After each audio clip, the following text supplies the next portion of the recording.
Okay. Okay. Excellent. Back online. It's so funny to me how you were like, I don't like using technology.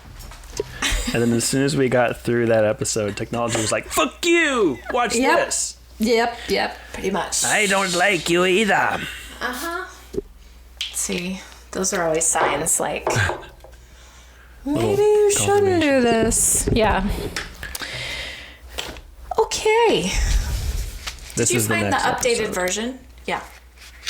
We talked 2 episodes ago, the last time we recorded, about opening with the muck people. Yes. Did you catch that you actually said the muck in the last episode? I did. You did. And I wasn't going to be like, look, that's a spoiler. But you were like, you were on a roll. So I had just...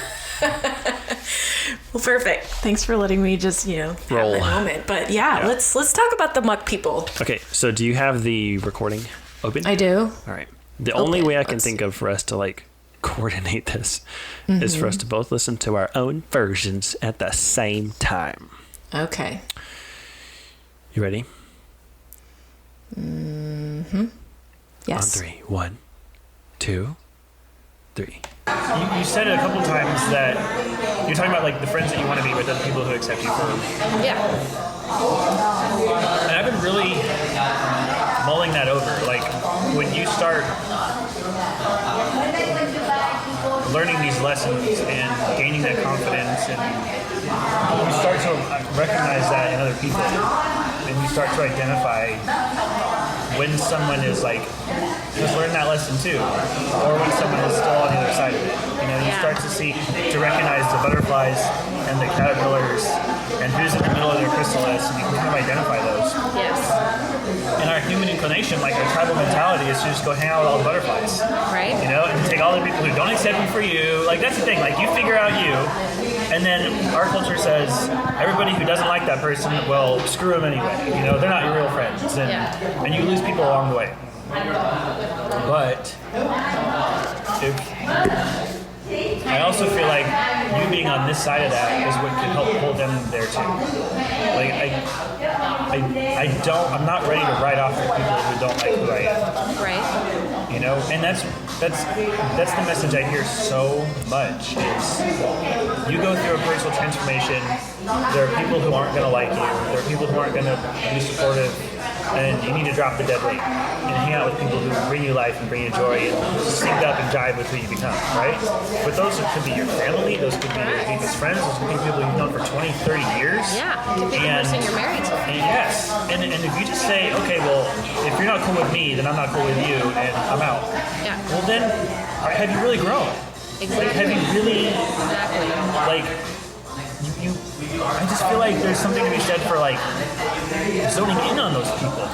Like those people are the people you should spend more of your time and energy with, simply because now you're aware of the growing that they can do. Yes. And you're in a position to help invite them into that growth. Yes. And so I find myself paying more attention to the people who are pushing back against who I'm becoming, instead of going and finding like-minded people who are also coming to their own. Like that's good, and it's good to have those because you have solidarity and you have support and you have the whole I know what you're going through thing, and it really sucks to do that alone.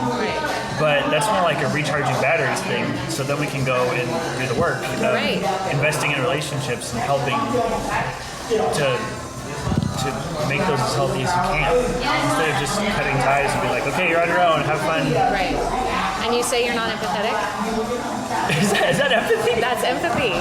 You're having empathy for those people in your life that are struggling with you, because you're not just ditching them. You're not just saying, cut the ties, peace, I'm out. Like you are saying, you are the one who needs this love and light as much as I do, and you're recognizing that now. And so you're willing to stay in the muck, aligned with you, to try to pull them up to where you are. That's like your sense of self right there. I mean, and that's empathetic. Does that not seem self-aggrandizing though? To be like, I'm up here and you're down there and you're gonna No, because then okay, if that's how you're saying it, then you're judging them, which is not empathy and that's not love and light. Right. You're basically saying, I recognize that you are struggling with me, but this is where I am, and I still want to be in relationship with you for as long as it serves us both, right? And then letting things naturally unfold instead of just the first moment that they show any pushback, you just cut them out. Right. I guess I just have to stop thinking hierarchically. Well, then you're getting into your ego if you're thinking, I'm up here, you're down there. Right. I mean, even like when you say phrases like you're willing to stay in the muck, that makes it sound like that's where the people are who don't accept you. So they're like muck people. See how that sounds a little like, okay. Muck people. Okay, right, but when you are in line with your highest good, the muck people. I'm writing this down. Muck people. Because I'm going to have I'm going to write about this. Fuck the muck people. Fuck the, sorry. Hi, Mom.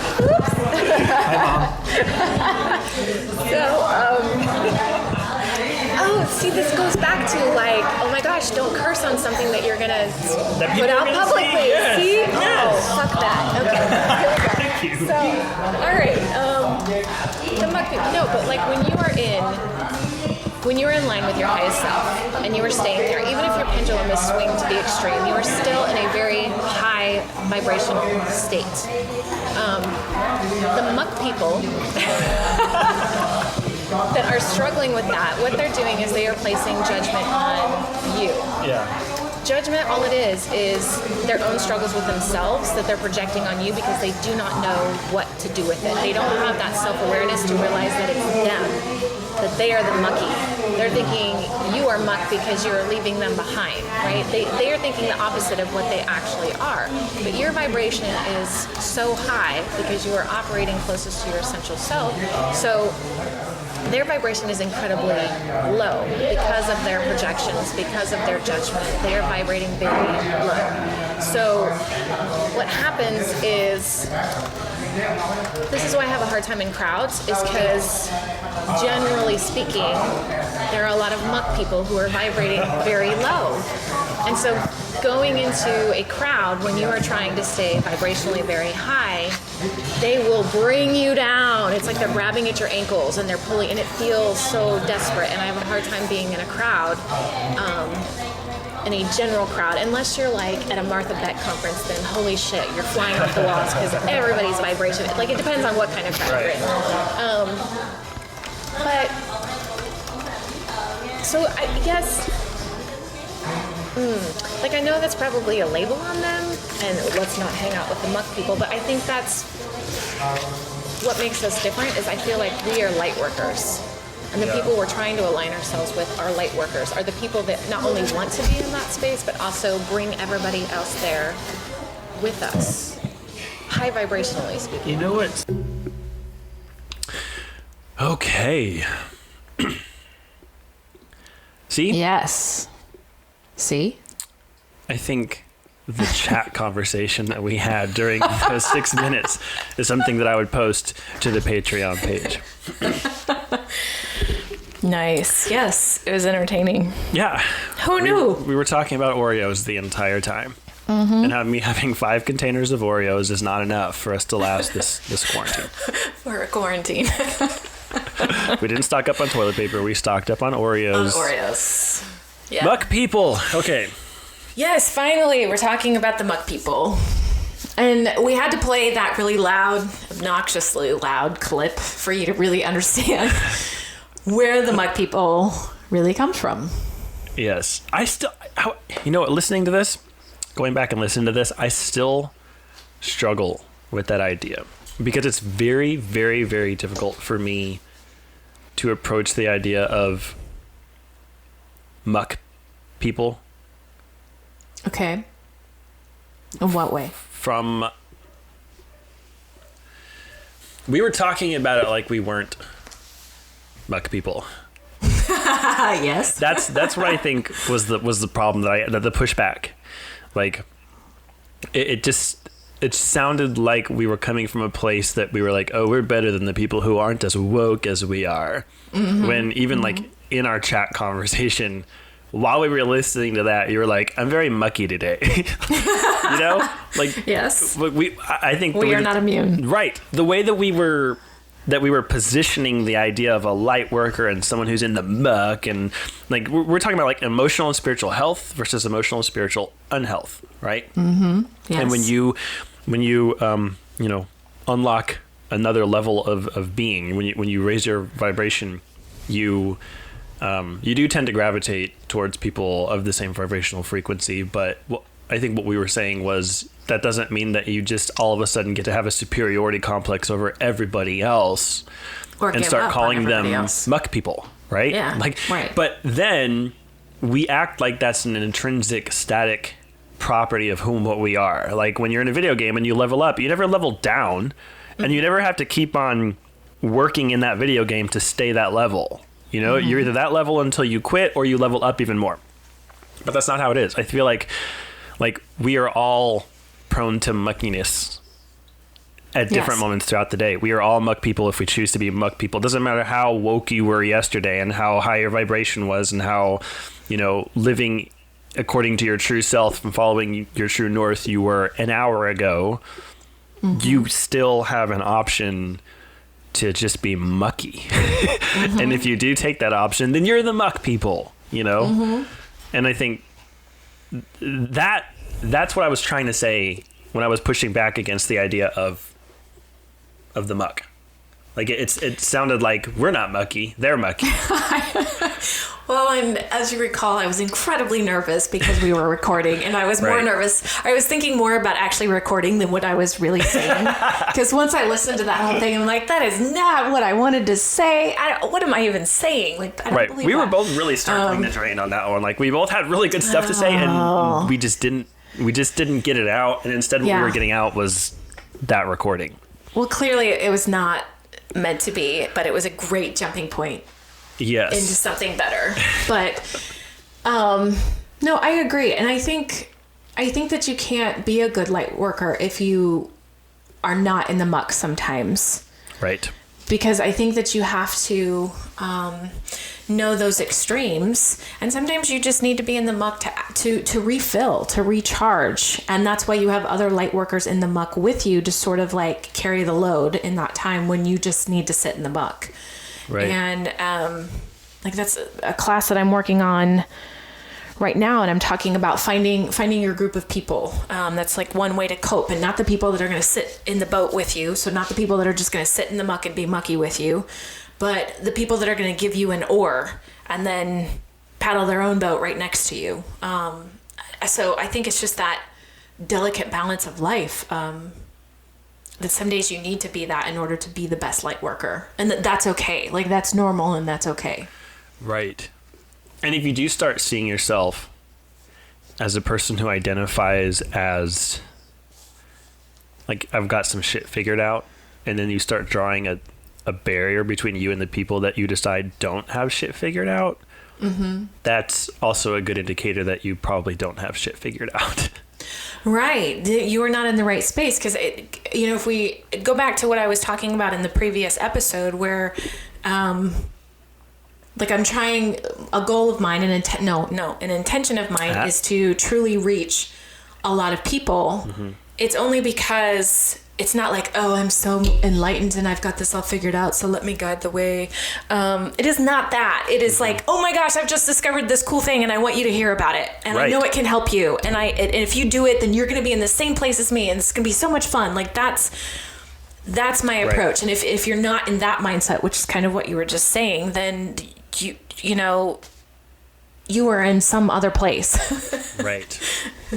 And that also frees you up to drink your own Kool-Aid a little bit. Like I think the fear that everybody has going into starting a podcast, or what it is that we're trying to build, is this question of, who am I to do this? Like, I'm not a special person. I haven't written any books. I haven't been on a show. Like there are certain things that society tells you that you have to have under your belt before anybody will listen to you or pay attention to you. But then those things you also have to already be somebody in order to like there's no way to really break in and just all of a sudden be somebody. And so Right. the question of like, who's going to listen? Who's going to read that book? Who's going to care that I did a thing? Mm-hmm. If you kind of like understand that at any point in time you have the option to be, where was I going with that? What did you say right before that? Like, yeah, drink your own Kool-Aid. Yes. Oh, come along with me on this journey. Like, nope, it's gone. I lost it. I was talking about something and then I looked at my little Batman figure and it's gone. Well, something I thought about when you were talking is, let's see, why'd you do that? Now I lost my train of thought. Really? Seriously? No. Go back, rewind, start over, take two. Okay, so, this is what it was. Is like, you're right. Like when I came into this podcast, I felt like, okay, Abby, you're the life coach, and this is what you do, and you help people, and you're supposed to be that guide. So this podcast should be all about you having the answers. Like Right. I had that thought, and I was incredibly nervous about going into this because I thought, okay, here's where my vulnerabilities are going to be exposed, and then the cat's out of the bag. She really doesn't have her shit together. And I think it was like maybe episode 2, part 1. I don't remember. It took a couple of episodes where I finally just like sort of let go of that expectation that I had to appear to have it all together. Mm-hmm. And I think I said something very vulnerable. And that's like one of our episodes that has a lot of listens. Yep. I've gotten feedback from that particular episode from personal people in my life that have listened, and it's like, okay,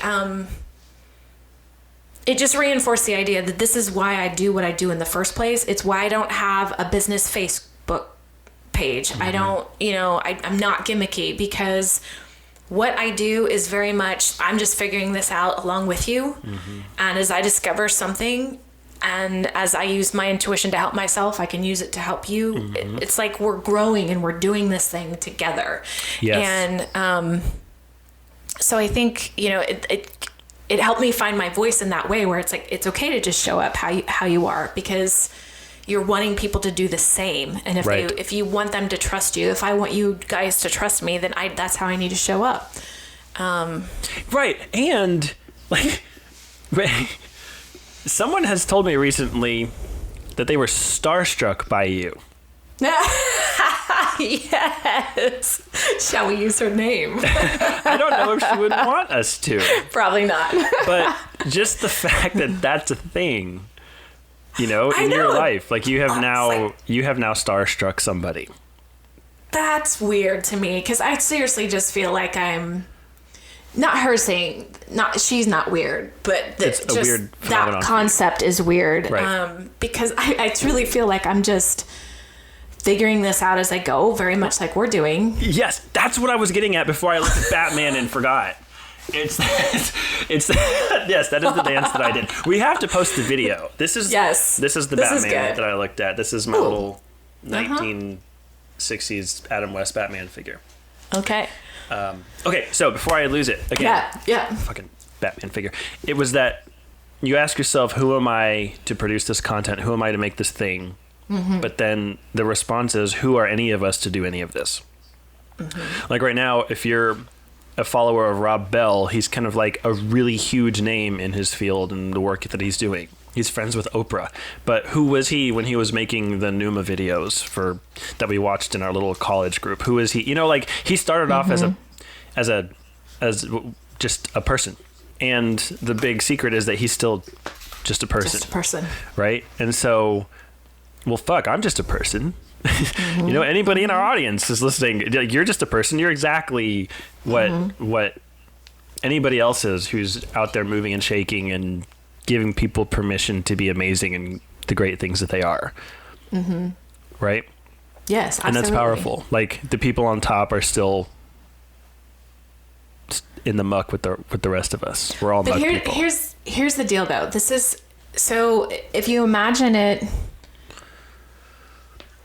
like the people that aren't in the muck, I feel stay in the shallows.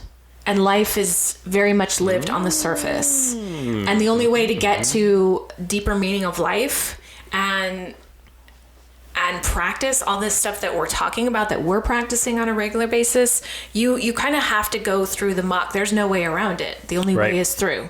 Right. And so in a way, like, I'm proud to be a muck person because I feel like it's getting me, in essence, to deeper waters, deeper living, true living. So, Right.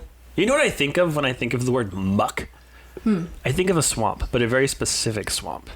okay. I think of the swamp that Atreyu went to when he started off his journey in the Neverending Story in Fantasia. Oh, Fantasia! Two things happened in that The swamp. never-ending story. Have you seen that music video? It is terrifying. Okay, so Is he flying on that big dog no, thing? it's not. What's terrifying about it is it feels like a bad dream. It's like, have you ever had a dream where nothing scary is happening, but you're still like, this is a nightmare. I am still terrified. It's like that. It's the guy that wrote and performed that song in like a garage with a painted backdrop and a smoke machine with another vocalist, and it's just the two of them standing there singing to each other. That's Oh my it. gosh. That is the whole fucking video. They don't cut away the footage of the movie. It is the most uncomfortable thing I've ever seen on the internet, and it's saying something. Anyway, so he loses Artax. He goes on this adventure. He has his horse. The first thing that happens, he gets in the muck and he loses his fucking horse. And then what does he do? He goes and finds Morla, right? He thinks Morla is this old sage on the mountain. Turns out he is the mountain. Turns the mountain is a giant turtle that's allergic to youth and talks to himself. So, like, he gets the directions of where to go and what to do. He loses his best friend. It all happens in the muck. The muck. Yes. That is the perfect visual. Right? If you are not a child of the late 80s, go back and watch that movie. You're really missing out. Yes. That's one of those movies that I really hope they remake, and I also really hope they don't. Like, I would want Guillermo del Toro to remake it or something. Like, Yeah. It won't be the it same. could be great, but Could be, but it can also be it's epic failure. And of course, it has to be exactly what I want it to be, or else I'm going to go to the internet and say that everybody who made that needs to get fired and quit Hollywood, because that's what fandom is these days. Oh, but point being, the muck is a place of true spiritual growth. Yes. Yes, so that's one thing we did not refer to in that clip. Not at all. Because we were speaking above ourselves in many ways. But Yes. And through our asses. so our closing now, we're not closing right now, but when we close, we'll probably say something about the muck people. Oh, we'll get there when we get there. We'll get there when we get there. Yeah. So that's the backstory, if we refer. You want to talk about numbers? Yes. Let's talk about numbers. I'm going to let you start. Well, we're talking about one specific number, The number 11. because we've kind of thrown that in. Like we threw that into our email for a variety of reasons. Well, here, no, I threw it into the email. Let's I just be realized I honest. didn't set a timer for this one. I know. I Do you remember? One Oh. of your previous thoughts. Nope, 23 minutes. My little Awesome. backup recording on my phone. Okay, sorry, Okay, continue. perfect. No, so when I was creating our email address, doing it on the fly as I've been doing things, of course, True North Podcast at gmail.com was already taken. Yep. All different versions of our podcast name, our names, all of it. It's all taken. Yep. And so I thought, what if we just throw an 11 in there? Because 11 is incredibly spiritual.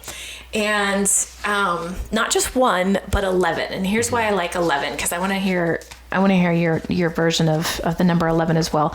But this is why you're going to see it show up. Because after I decided to use the number, it actually just made a lot of sense and it connected. But the 11 is two ones, the double one, meaning one of those is you. It's the I am, and the other one represents sort of like the spiritual world. So the number 11 is like your foot in both worlds. It's you here in this your soul in this kind of present day and time, but then it's also your foot into the spiritual world, everything else, the I am as a whole, as a collective universe. So it sort of just speaks to, I guess, our true north and what we're doing. But 11 also has the vibration. I'm looking at my notes because I wanted to make sure to cover all this. But each number has a particular frequency. Mm-hmm. And the vibration of 11 is of home, of love, and of heaven, which sort of makes a lot of sense. Home. When you speak about truth. Home. Mm-hmm. Because home is your true north is your home. Mm-hmm. That's fascinating. Mm-hmm. So 11 is a number for me that when it surfaces, I just pay attention. Mm-hmm. Like, it's almost one of those things where if I'm telling a story about a thing that happened, the 11 always coincides with like a gigantic plot point in the story, mm-hmm. to the point where if I see an 11, especially two 11s back to back, like if I'm ever talking to somebody and I look at the clock and it's 11:11, I'll just say it's 11:11. Yeah. I'll just say that to them and just take note of what's happening. And it's never a surface level conversation. Mm-hmm. You're never just shooting the shit at 11:11, mm-hmm. And same for me. Like even we were talking about Lotus Way in the last episode, and you were talking about when you first discovered them, and it was 11 years ago. And it's just one of those things that I can't not take note of. And when I see 11s or two 11s, it's almost like the universe is just saying, hey, you are where you need to be. You're looking the right direction. That turtle step that you just took was in the right direction. Or sometimes it's just a little cue to stop and look around. Mm-hmm. And I don't know how much of that is confirmation bias. I don't know how much of it is just like, sure, but it's the lens. It's one of the lenses I choose to interact with my experience through, and it's one that holds up. That's what I was going to say. It is never, if I choose to go down a path that the number 11 has confirmed, there's only confirmation that I'm going the right direction. Right. I can't talk. It's never been the opposite. Even so, Mike, like my spirit guide. Okay, I'm going to tell you the story about my spirit guide because it kind of is awesome. I remember talking about my energy healing, mm-hmm. and a little bit of that story and how I was sitting in meditation and this voice came and said, do your hands like this. And then all of a sudden the healing stuff kicked in for the first time. Maybe not for the first time, but the first time that I was aware of it. Well, I also kind of was not comfortable with the idea of a voice that was not my inner monologue in my head talking to me. Saying things that I really? never Why not? I don't know. A little crazy. Yeah, exactly. And so I actually talked to you about this, and I was like, I'm having a really hard time believing this is anything other than just my subconscious. Mm-hmm. You told me a story about a friend of yours who needed a confirmation from the universe, and so they asked to see a purple cactus, and then they saw a purple cactus, and then that was what they needed. And so I went home that day, and that was another one of our coffee conversations. We were like, we should make a podcast. So I went home and I was like, okay, all right, voice in my head. If you're not my subconscious, if you are something outside of me and connected to the divine in some way, I just have a blue rhinoceros cross my path at some point. Mm-hmm. Of course, I was completely forgetting that where we live in this part of the country, Blue Rhino is like a propane company, and they have a blue rhino as their logo, and everybody barbecues because we're in Texas. But I didn't see that propane anywhere. I didn't see it. I never came across, not the truck, not sitting under someone's grill, not out in front of the Kroger. Like there were no Blue Rhino propanes until my guide sent the sign. And the sign was like, I was keeping an eye out, right? It was like a game, like, where's the Blue Rhino? And it just wasn't there. It wasn't there for a very long time. Mm-hmm. And then we took our family and our godkids and everybody to Disney World. And the kids are the age where we were all playing Pokemon Go together on our phones. And there are some Pokemon that you can only catch in certain regions. And so we were south enough on Florida where there was a Pokemon that's not available where we live. So we get to our hotel, and I'm like, oh, guys, look, you have to catch this while we're here. We can only get this while we're at Disneyland, and we can't get it when we go back home. So they open their phones, and there was one right there, and they're like, what is that? And I was like, it's a blue rhinoceros beetle. And I heard myself say that, and I thought, no, that's not a blue rhinoceros. It's a blue rhinoceros beetle, and it's not even a beetle. It's a Pokemon. So I kind of like paused, and then I just shrugged it off. And then the first day we're there, we're in the it's a Small World ride, and so you see all the people and the animals, and there's a rhinoceros, and it's kind of bluish, but it has like polka dots. And I tapped the guard kid's dad on his shoulder, and I was like, what color would you say that rhino is? And he was like, oh, bluish gray with polka dots. I was like, oh, that's not quite a blue rhino. That's a bluish gray with polka dots rhino. So, universe 0, skepticism 2. Yeah. The next day, we're in the animal kingdom, and there's this little shack, like a gift shop hut looking thing, and there are these 4 like blue rhinoceros head sculptures jutting out of the top of the thing over the opening, and I saw those and I was like, well, those are just rhinoceros heads. They're like royal blue, solid blue rhinoceros. Wow. But it's not the rhinoceros, it's the head. But then I felt like it's almost like someone just pushed me from behind, like, just go in the fucking store. So I went in there and I see this t-shirt, and it says Hammurabi on it. It has a picture of a full-bodied, solid blue rhinoceros on the t-shirt. And I was like, that's just a drawing of a rhinoceros. Like, that's...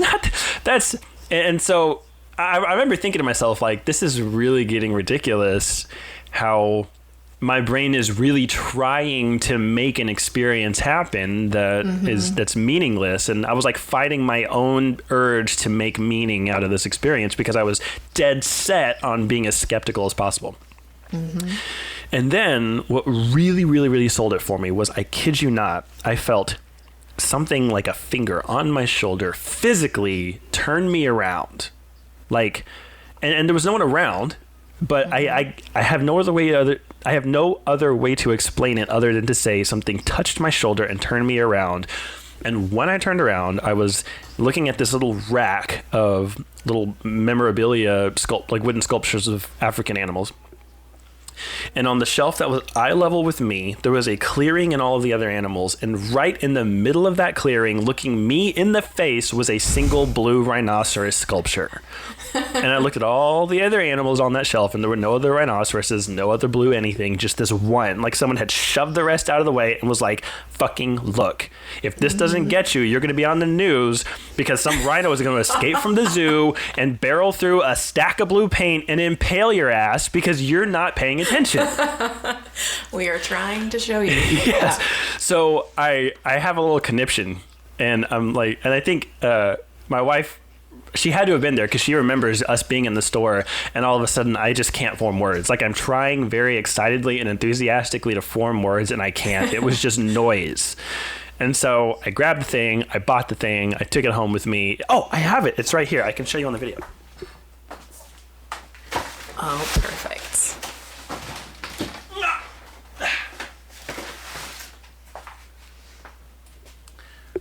Look at this. Look at this little guy. Oh my gosh! Yes! I know. It was looking at me right in the face, pointing its little horn at me. Hand carved, hand painted. Perfect little rhino butt. Rhino. Yeah. And I remember looking at this thinking, I could have said, no, that's blue and purple with some white lines on it. But no, like I had to give up at some point. They wore me down.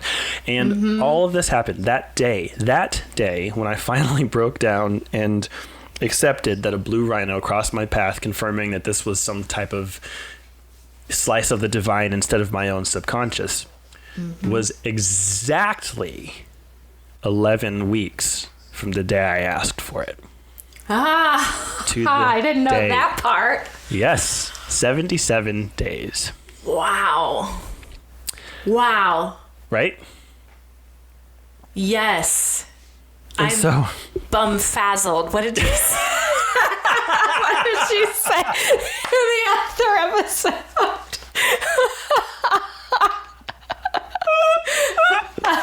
I knew that would come back, but I can't remember it. That's just so much better than bumfuzzled. I am or dumbfounded. No, you are bumfazzled. I'm bumfazzled. Yes. That's crazy. Yes, 11. See, I can't make this stuff up. Wow. So when I realized that was 11 weeks, then I was like, I started to notice 11s just kind of like pop up when it's my guide or just the universe or God or whatever you want to call it. Like it gets me to pay attention. And normally when I just look at whatever's right in front of me, when I see an 11, that's the thing that I feel like someone's taking my head and being like, look right here. Pay attention to this. So it's not truenorth11.com because there are 10 other true norths. We've already established there are 1,000 of them. Yes. But we like the 11 and it was available. Yes. Yeah, I love it. It's a good number. It is. Do you have any other like number affinities or things that have meaning to you other than the 11? Sometimes it's cyclical. Like there was a period last summer where every day at 4:44 p.m. I would somehow be in front of a digital clock that showed 4:44. And so it was crazy, like daily. And this happened for weeks. And I wasn't watching for it. And I honestly would forget that it happened. And then the next day at 4:44, I'm like, that's interesting. So things like that. And then there's been other times where it's been 3:33, 3s and 4s. And then 11 always comes up. And that's usually my confirmation from my guides that I am very much on the right track, that whatever I'm thinking or processing through. I was walking down the stairs today going to help Patrick look for something, and I was he broke me out of a deep thought that I was having about something I have coming up, and sure enough, like, I happened to have my phone in my hand, go figure, and it said it was 11:11. I was like, okay. It's like, I get really giddy like a kid when that happens. I'm like, oh my gosh, it's 11:11. They're talking to me. I don't know. It's funny. I still get really excited. But yeah, 3s and 4s seem to be the two numbers outside of 11 or 1 that pop up for me quite a bit. Why is the 21-day stillness challenge 21 days? That's just more a matter of it's 3 weeks. It's you can create a habit in 3 weeks. Oh. You're more likely to stick it through and keep doing it, which is what I want. That's what I wanted mostly is, right. Yes, I wanted you to sit down in stillness with me, but I also want you to just keep doing it on your own after we part ways. So if I can get you to do it for 21 days, you're more likely to do it. Every day. So, yeah. Yep. At least I actually had that thought that I independently thought I want to keep doing this after, but I also want it to be more than 5 minutes. Like I want to increase it. Mm-hmm. Yeah. And I was talking on the phone with a friend of mine about Eckhart Tolle and his whole living in the now thing and and just kind of like being present. And he was talking about how hard that is to do. It's even hard to do for a single day. Because it's even hard to do for part of a day. So his goal is to live in the now and be present for a small slice of every day. And he picks the slice. Like from this time to this time, I'm going to be the intentional version of myself who only lives in the present, in the moment, in the now, and surrenders to what is. And I thought, oh, how cool would it be if I mix that in with the 21-day stillness challenge, where I'm still being still for 5 minutes. But maybe it's 6, maybe it's 7, maybe it's 11 minutes. I don't know. But instead of just being still, I'm also being intentional about being present. And then I see your thinking. And then I could like expand that to where it becomes an hour of present and an hour and 2 minutes of being present. And then like, would it be possible to slowly stair-step my way into being able to maintain a state of being present and mindful for extended periods of time until I can then hold it for, the number of hours that I happen to be awake? That seems like a very baby steps way to end up. I don't want to say getting there, but at least developing the ability to. Or the practice of. The practice of, I think, is a better way to put it. Starting with 5 minutes. Yes. Right, and that's... Well, I was very intentional, too, about choosing to do this in the middle of the day. So my challenge happens at noon Central Time. So this doesn't necessarily work for other people in different time zones or other countries. But I found that I'm very mindful and in the present moment when I first wake, because that's sort of when I do my morning raw ritual. I find that I'm very present at the end of the day. It's like when I'm going to sleep, the best way I fall asleep is when I choose to be present and think about, that's kind of when I go through the gratitudes in my head, think about all the good things. Because when I don't do that, like last night, I was thinking about a friend's child in the hospital, and so I laid awake all night, right? I sat in worry and other things. So I found that I was very present in the morning and very present at night, but I could not, and this was happening like during my gratitude practice, as I was really struggling to come up with things that I was grateful for in that in-between time, the rest of the day. And it dawned on me, it's like, well, duh, because you're not present. Like I truly just, most of the time, just go through the day by rote. You know, we have a schedule. Okay, you got to take P to school at this time, then you got to go to work, and then this happens, and then we pick him up, and then dinner, and then workout, and all this stuff. And it's like, it's what I realized I was doing. And so I thought, let's do this in the middle of the day, because I need to train my body, just like I've trained it to do in the morning, and just like I've trained it to do at night, to just stop in the middle of the day and be present. And it's that very concept that you're talking about. Like, let me start with this 5 minutes right in the middle of my day, bring me back to the present moment, bring me back to stillness, and connecting my breath and my mind and my body, and then master that 5 minutes, and then I can build on it. So yes, same thing that you're talking about. Like I want to be more mindful in my day. That's where gratitude lives. And when I knew I was struggling to find things I was grateful for outside of the morning or at nighttime, that I had a problem. Like, okay, I'm not living in the present moment. So that's kind of why the middle of the day for that particular challenge was formulated, is because I needed to start becoming more aware midday. So a big part of the 21-day stillness challenge has been climbing back into your body and listening to your body. And I shared on that group that when I decided to actually open up and let my body tell me stuff, it was like, okay, let me tell you things that I've been wanting to tell you for a very long time. And I've taken it all in. I can't say I've taken it all in because it's still talking, but I realized that, what was I going to say? Oh, so the energy work, right? When I do energy work, I try to fill myself up as best I can so that I can have a good amount to like pour into the other person if I need to. And I was sitting there having a conversation with my body, which again, I mentioned in the video, it's so weird that I'm saying I had a conversation with my body, because then that means that I is my mind, and I'm still identifying with my mind. It should have been like, I was having a conversation with my mind. Yes. And when I get to the point where that's what I think, I'll know that I have grown. But my body and my mind were having a conversation with each other. See, now I'm like the observer of both. And the body was like, that's great that you can just kind of like suck up energy when you need it. But wouldn't it be great if you just spread roots and were just always attached all the time? Like you just always were integrated. And I remember thinking that feels like a lot of work, because it feels like something like you have to be intentional to do. I go walk around barefoot outside and I intentionally spread energetic roots. I can definitely feel that energy. I can feel it coursing through me. I can feel it just like I'm brimming with it and it's looking for somewhere to go, right? But that's something, if I stop thinking about it, it stops happening. And so I get this cue from my body that, hey, I would like to be plugged in all the time. And it sounds like such a simple, elegant way to go about being a healer, because then I'm not taking my energy and pouring it into a person. I'm just like connecting the dots. Right.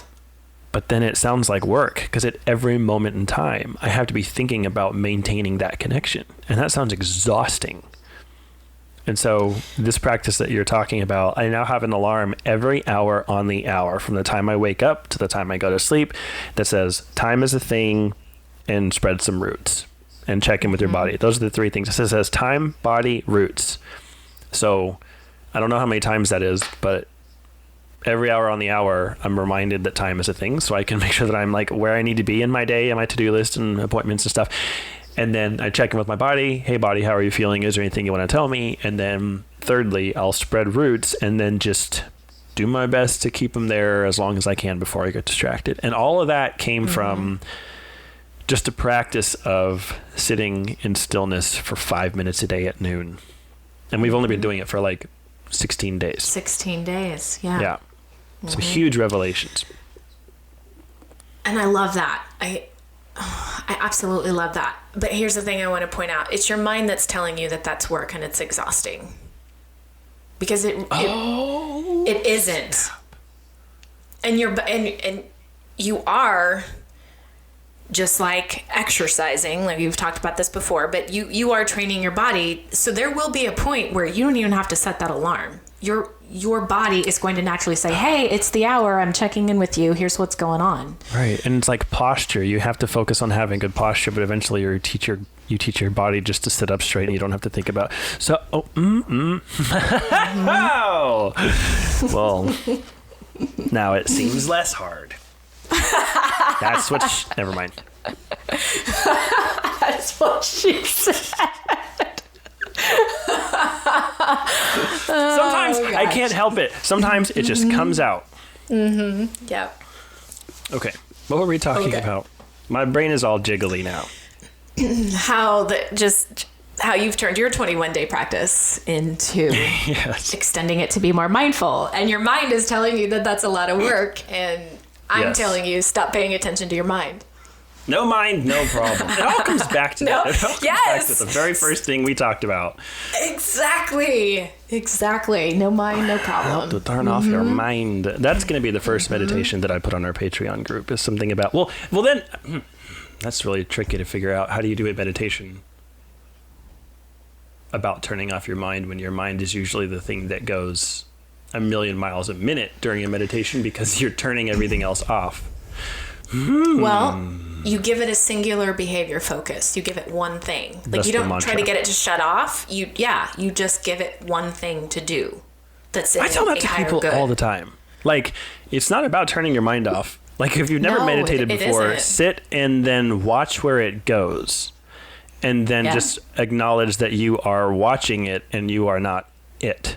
And if you can do that, then you're meditating and you're already doing a lot of the work.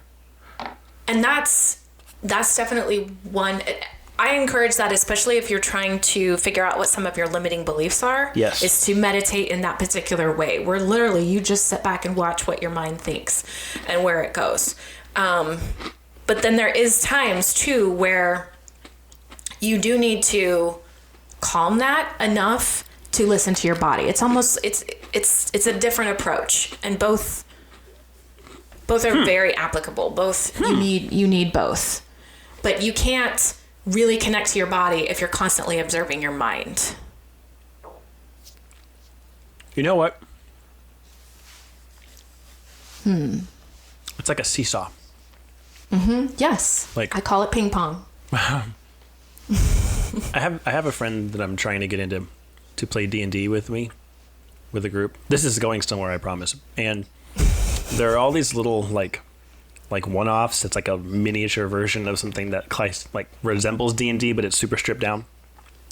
And there's one called Honey Heist, where you're a bunch of bears trying to pull off a heist, but also you're bears. And so it's a lot of fun. Honey Heist. You have, and normally you have a bunch of stats like strength and intelligence and dexterity and stuff, but for this one you only have 2 stats. You have bear and you have criminal. And anything you do that's bear-like, you use your bear stat, and anything that's not, you use your criminal stat. But there are certain things where you can take 1 point from your bear and then add it to your criminal, or vice versa. So they both start at 3, but then you do a thing and then your bear is at 2 and your criminal is at 4. And if either of them gets to 6, you lose. Because either you become a full criminal and the feds get you, or you become like a full feral bear and then just go on a rampage. So you want to get that balance. But whatever you give to one, you take from the other, and vice versa. And the reason I'm saying all that is because we have body and we have mind, right? And so when you're sitting in stillness, people tell me that their mind races, but that's because they're turning their body off. They're turning their body down to 0. and then their mind goes up to 6. Yes. So then listening to your body, and then it also works the other way around. When you're in the middle of a workout and you're huffing and puffing and you're straining and you're working, your body's at 6 and you're not thinking about anything but the present moment. You're thinking about this rep. You're thinking about the form or the posture, maybe. But even then, that's as far as it goes. You know, you're never doing yoga and then rehashing a conversation you had with somebody the other day. You're in the moment. So then that's it, the act of putting your body at 6 and your mind goes down to 0. So I don't know. That's just, I've heard someone say that yoga is meditation for the body. And I never really, like you can hear that and be like, oh, I get it. But that makes a lot of sense. Like, I guess I'm not really trying to make a point. I'm just working this out verbally. Yeah, I like it. Because I've never framed it like this before. But if you want to turn off your mind, people are like, I can never turn off my mind. Well, you know, can you turn off your body? Maybe you should turn your body on, and that will turn your mind off. Maybe focus on what it's like to be a body. Right. Correct. I don't know. You said the magic word. Do you really agree? I'm going to ask you that every time you say correct. I am thinking. Because you also had because I that, like this. That idea of making a coaching modality where you're working out with a person while coaching them. Yes. Because you want to engage the body. Because that's where the emotional processing happens, and that's where, your most growth can come when you actually know your emotions, name them, work through them, don't go around them. Like, it's more than just naming them. You actually have to do the work, and that really only comes when you're working out, and you can distract your mind long enough to not tell a story about it. Right. I think that's, every time I do that with somebody, they have growth quicker, and they have deeper spiritual growth, personal development growth, and then they get there so much quicker. So yes, I just have to figure out how to do that yet. But I almost texted you about that. Oh, I was going to be like, hey, how's that workout together coaching modality going? And then I realized we're in the middle of quarantine, so it's probably at more of a standstill now than it's ever been. Yes, but I will put this out there for listeners. If anybody is interested in sort of being a guinea pig, I will call you on my run while you on the other line are walking, running, or biking. Something that within your realm of exercise that works for you, or you can still talk on a phone. I would definitely be willing to do that. That is exciting. Yeah. Because I truly believe it works. So, but I'm gonna think more about exactly what you said. But this is really why I like walking meditations. And it was that I did this in one of my 21 days of stillness. So I didn't really plan this. Literally, like the day before or 2 days before, I'm like, hey, the 1st of April is in like 2 days. Let's do a 21-day stillness challenge. And it's perfect because it'll go with the calendar, and it's the 16th. We're on the 16th day, whatever. Right. And just sort of like threw it together. And this in that world, that's so unlike me. Like, typically I'm the planner where I will, right at the 21 days, I will sort of have a flow of how things are going to go, why we're doing it. And I haven't. I've really just flown by the seat of my pants. And then in the middle of it, my mother-in-law passed away, which like added a whole bunch of different emotions. And then shelter in place happened. And like I showed up just really angry one day. And threw the plan out the window and said, hey, let's, like, for your stillness today, go walk, you know? So, and that, because that's what I needed for my stillness practice, needed to actually be a walking meditation that day to help me, you know, move through that anger, to figure out what was really going on. So yes, in essence, I was giving my mind something else to do. This is a subject I want to keep talking about. Let's come back to this. Yeah. But I want to think about what you said about the taking from one to give to the other and what that balance looks like. Because, you know, when you covered for me, which I'm truly grateful for, like, what a great suggestion on those few days that you covered for me. You can thank my Blue Rhino for that one. Nice. Thank you, Blue Rhino. Because you always, okay, I'm going to relate it back to you talking to your brother. It's always like, I come to you sometimes because you offer a different perspective for me. And I always will get something from you. And one thing that you said was that when we started talking about the mind-body connection, you mentioned like the mind is good for us. And so many times I think the mind is terrible. No, the mind is bad. Don't listen to it. And you're like, the mind is good. When you first said it, I'm like, no, don't say that. The mind is not right. You know, don't. But then I was like, then I really listened to what you said. And I'm like, yes, the mind does serve us. Mm-hmm. It serves us in a way that it needs to serve us. But so does the body. But there's no balance. And that's where I realized, like, I'm not saying it correctly. It's like, no, we shouldn't be sitting in our body 100% of the time, but there should be a balance between the mind and the body. Sure. The give and the take from both, where it's not, one is not in the extreme or the other. There are times when it needs to happen where we probably need to sit more in our body. I'm still not convinced we need to sit more in our mind sometimes, but... Well, because we're always sitting in our mind all the time. Well, right. I mean, right. You know, like it's just a matter of offsetting a very severe imbalance. I think identifying as your mind is the problem. There you go. Most definitely. Yes. But your mind is a tool. Your mind is a tool. Yes, it is. Right. It is. And your body is your true north. So, so that's a topic I think we can definitely speak more to as we work our way through this podcast. We have 5 minutes left. Ooh. It's crazy how fast these go by. I know. Well, we also have a sponsor for this episode. Mm-hmm. Because I have been working overtime to get these things to happen. The True North Tuesdays has been a very unexpected joy in my life. Yeah. This episode is sponsored by Moment.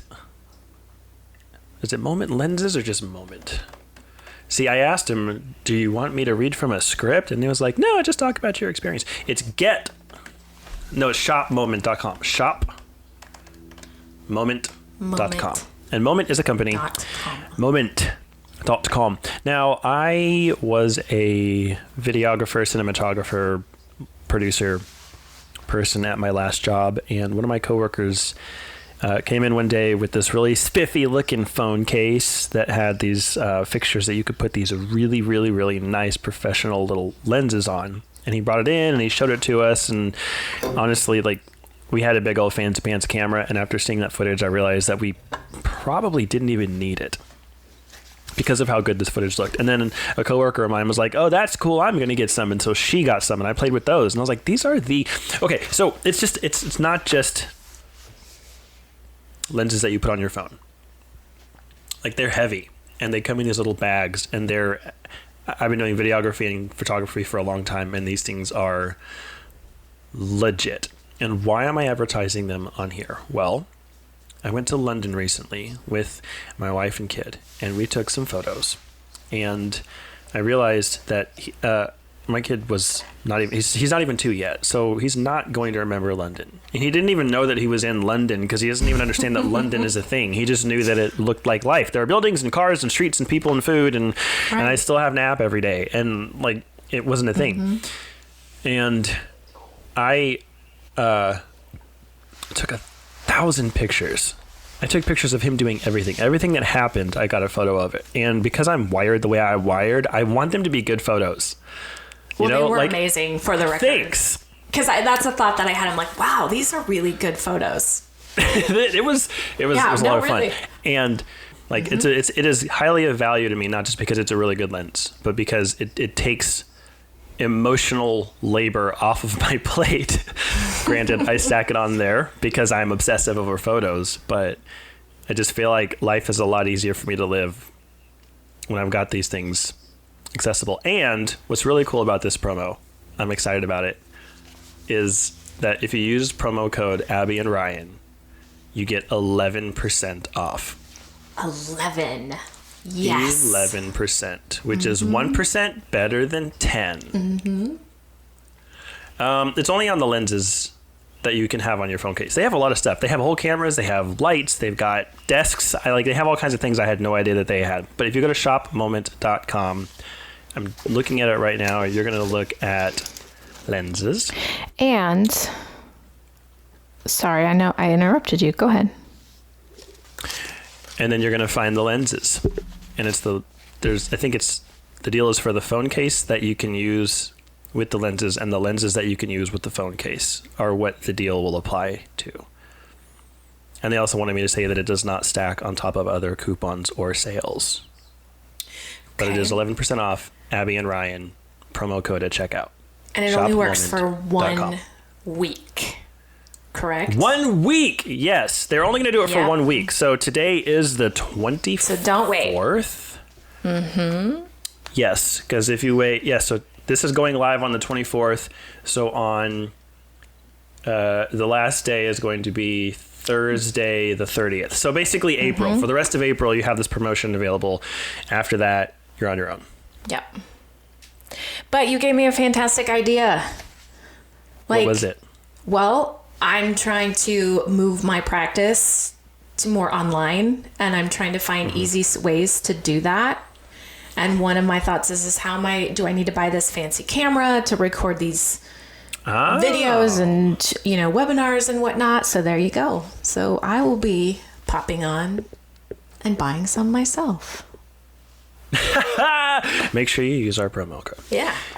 So I was going to say I'll just let you use mine to see how you like them, but I don't think we're going to see each other between now and then. I know. Exactly. Stupid quarantine. And if you like them, I know that I will like them as well. I do. I got the anamorphic one, which is just, as a cinematographer, it feeds my soul. I love that one so much. So that's our time. If you want to subscribe to our weekly mailer, True North Tuesdays, we don't have a subscribe thing yet because we don't have a website yet, but you can email us at truenorthpodcast11@gmail.com and we will subscribe whatever email address you use. You can also check out our Patreon page if you want more than what you're getting here. All right. Well, you know what I realized I didn't say in this episode? Oh, you didn't say it. Good morning. Good morning. I always feel like I have to say it back in response. Like I'm being rude if you just say it and I leave you hanging. Yes. So on that note, I'm Abby. I'm Ryan, and you can go muck yourselves. What? Yes.